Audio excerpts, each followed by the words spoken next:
Hey everybody, Natalie Cutler-Welsh here from If Only They Told Me. So today I'm talking to the lovely Trish Martin. She is from the Baby Coach NZ and also the Mums Advocate. We are going to be talking about tips to enjoy the early months with baby. Hi Trish. Hi Nat. So good to have you here today. I am so excited that we are doing this interview really to share some golden tips with some of the mums in New Zealand and around the world who just want a little bit of insight and some ideas and really some support on how they can enjoy that first year with baby and especially the first few months. So before we get into that, I would love it. Can you just kick us off by giving us a little bit of a background in terms of how you help people and how did you get here on your journey? Well, I'll just tell you a little bit about me first. First of all, I'm a mum. So I've got 3 children, 18, 16 and 9. And from a nursing background and also being a public health nurse and a plunket nurse, I've worked for several years with new mums and new bubs. And I've really found that the knowledge, the knowledge is lacking as far as mums, especially newborns, and also finding that balance between being a new mum and actually really knowing who you were before you became a mum and had your baby, and not to actually lose that, which is really, really important. I think once we become mums and we have new babies, there's so much stuff that's happening around us that we actually lose ourselves and lose who we are. And I think that's just really important it's as well. so interesting that you mentioned that, because I think, like you said, when people are pregnant, there's so much emphasis, so much knowledge, so much education about the birth, the labor, but not so much about what happens after that. And that's crucial. Yeah. And I do several seminars, and that's probably the number one question that I always get asked when I talk about expectations and, what could be happening, what are your struggles, what's going on. And I give them a whole lot of insight, I give them a whole lot of knowledge in that first couple of hours. And often they say, well, why did we not get this, why did we not get told this when we were pregnant or in the first couple of weeks when we had our bubs?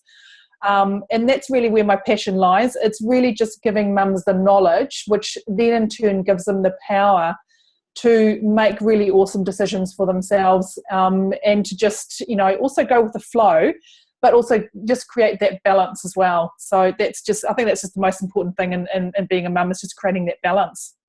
Yeah, I think that's so good. And I love it, the fact that your kids are older now, you've been through the journey, but you've been helping other mums.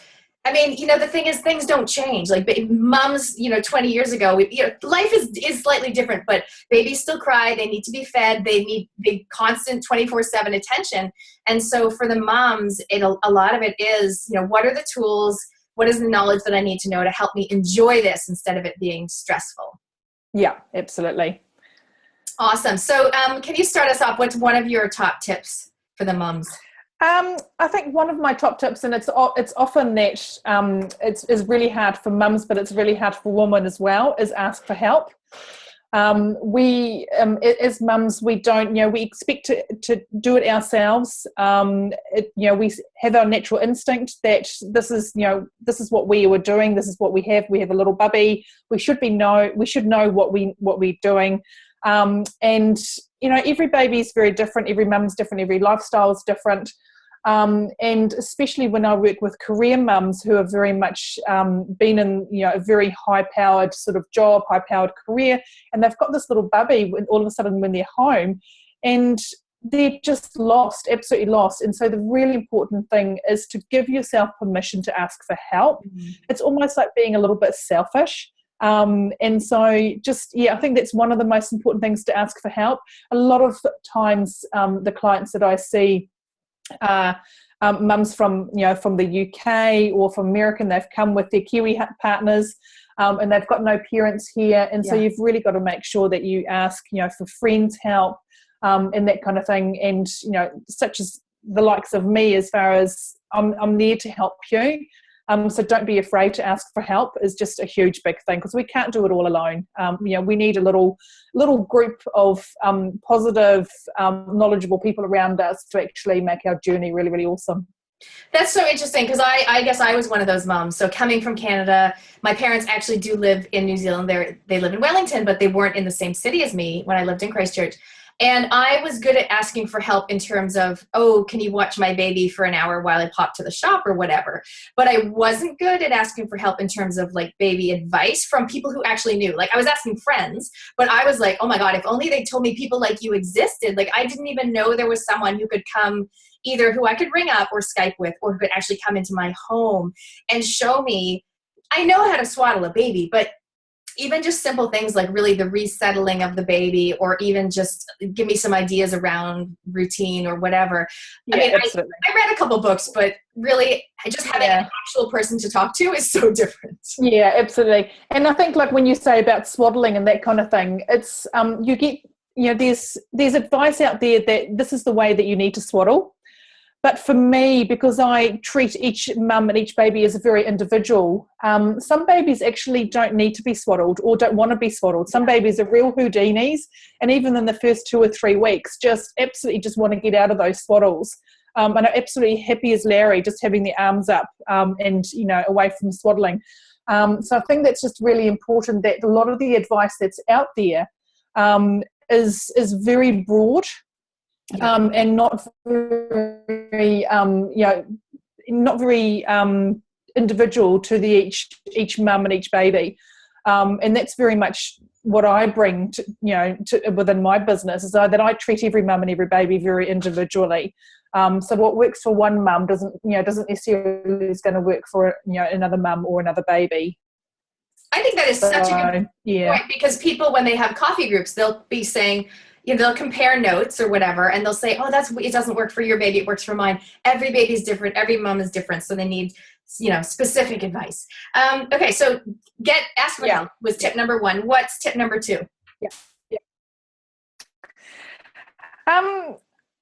Tip number 2 is I think a lot of is accept advice.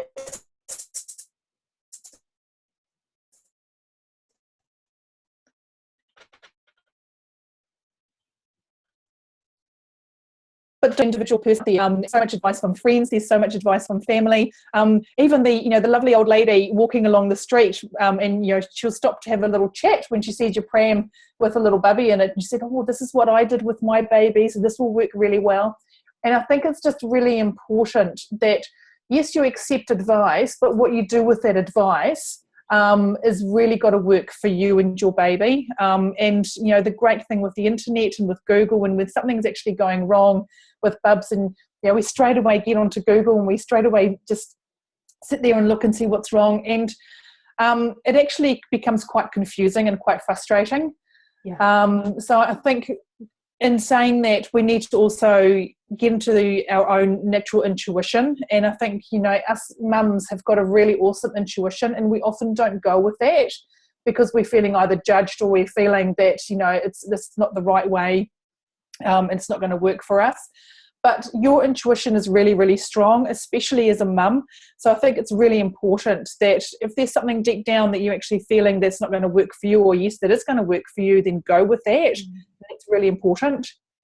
I love that. So it's kind of like filter the feedback that you get, right? So some of it you take on board, and some of it you just let it drift away, and then really tapping into your intuition, going with your gut. Yeah, absolutely. Yeah. I found that as a young mom, I went from being a confident person who could make decisions in my job to someone who I was like, ooh, front pack or stroller? And I found that I would second guess myself. And then if I took the stroller, I would berate myself for not bringing the front pack. And so do you find a lot of moms do that? I do, actually, I do. And because there's so much information of what's best for baby, and there really is a lot of lacking information as far as what's best for mum. Nice. And so, a lot of the pushes, you need to sleep baby this way, you need to hold baby this way, you need to be with baby 24/7. And a lot of that advice has got some really good grounding to it, but it actually doesn't help the mum in certain ways. And so, when you've got a career woman who's been very,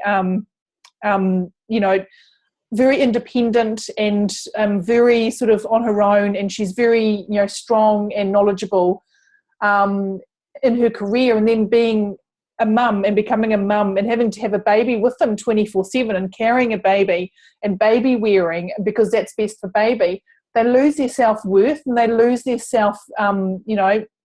the empowerment that they used to have. And so I think it's very important, again, where that balance comes in. So, what's best for baby is not necessarily best for mum. And so I'm very much, and that's where the mum's advocate comes in, is that I'm very much a mum's advocate. It's got to work for both of you. It's got to give you that balance.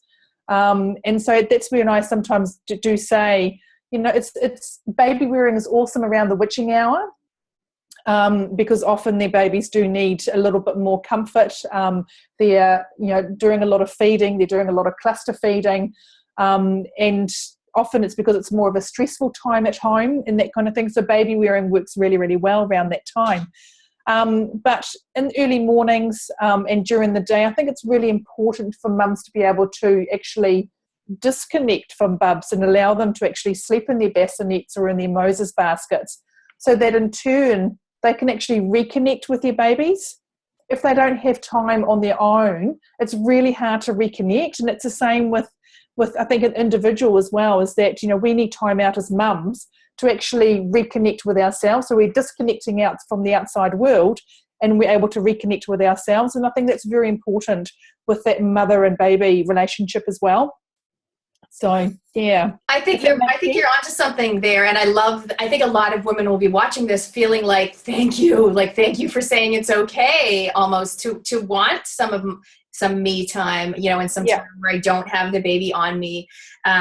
And I think that, that is true, because obviously self-care is something, and I don't mean like having a shower, that is hard when you do it, but I'm talking about actually looking after your own emotional and healthy, happy well-being and doing some things for yourself is so important and makes you a better mom. I mean, I certainly wasn't good at that. And I think you saying it's okay and essentially giving these moms, permission, I think a lot of women will be feeling relief just to hear that. Yeah, absolutely. Yeah. So is that your third tip? It pretty much is, I think. It's just, I thought it's, I had a client not so long ago, actually, just in regards to that, a lot of that, putting bubs first and having baby all around them 24/7. So I went into their home, and within their living area, it was very much, they had the cot, the changing table, all the baby paraphernalia, all inside the living area, and baby was actually sleeping within the living, in the lounge. And they would turn off the TV sort of around about 7 o'clock because baby would fall asleep, and so they couldn't watch TV. However, they had a second story, they had extra bedrooms, they had a nursery, eventually to be able for baby to actually, when they get older, to go up. And I said, well, why wait until baby is 3 to 4 months? You've got the opportunity now to be able for your baby to feel confident and sleep well in their own nursery, and also to have your time with your partner and to actually watch TV at 7 o'clock rather than having to turn it off because Bubs is sleeping in the lounge. And so we really actually went cold turkey and actually took, I said to her, look, let's just put everything up into the bedroom, into the nursery, the changing table, the cot, the bath, the bassinet, the Moses basket they had, and all the baby paraphernalia. And let's look at creating some better routines for your bubs and sleeping in their own room. And it really only took about 4 to 5 days. And, she rang me and she just said, oh my goodness, it's like I've got my life back. I actually can be a mum and help bubs, and be there for bubs. But I can be there with my, my husband and watch our favourite TV program and have our, cup of tea or, coffee, while Bubs is, securely and confidently sleeping in their own nursery. So I think that's just really, really important. I'm so glad that you mentioned the dad thing, because I was going to ask you about that. I mean, I think you're right. A lot of parents, and especially first-time mothers, right, meaning it's their first baby, they are so all-consumed because, right, I mean, baby will take everything you got to give, right? Yeah. So these moms are so all-consumed, and I've seen this in a few moms. They are married to their baby. Yeah, right? And they absolutely. put the babies first, and that carries on until the baby's 5, and they're like king of the house, and the dad gets really loses his he does, it really changes the relationship. And anyone who knows me in my book, If Only They Told Me, knows that I care a lot about the marriage, and married or not, the relationship of mom and the dad. Yeah. And I just think, as with a young baby, you need to make physical space and actual time to spend time together and connect as a couple. Like you said, rather than having babies stuff everywhere all the time, all consuming. And lose track of yourself. And I think it's I think mums often forget, and we often forget that how much of a change it is actually for the dads. Yeah. Emotionally and both physically, and also, dads are you've made this baby together, and you've sort of gone through all this growing of this baby for 9 months, and then all of a sudden Bubby comes and it's all about mum and it's all about baby, and they've actually only got a couple of weeks or even shorter to be at home with Bubs, and they go back to work.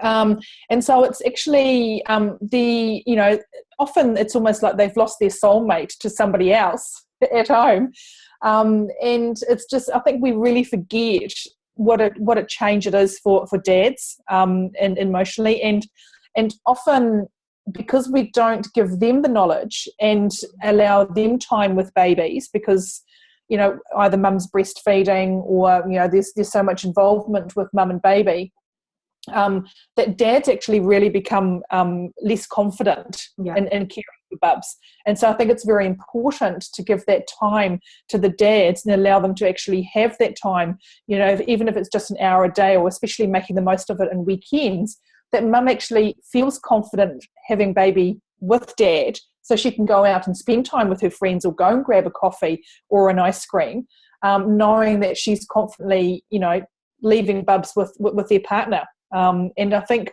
often it's often when bubbies are crying while dads have got them in their arms, and it's like, automatically mum very quickly grabs Bubby, off dad.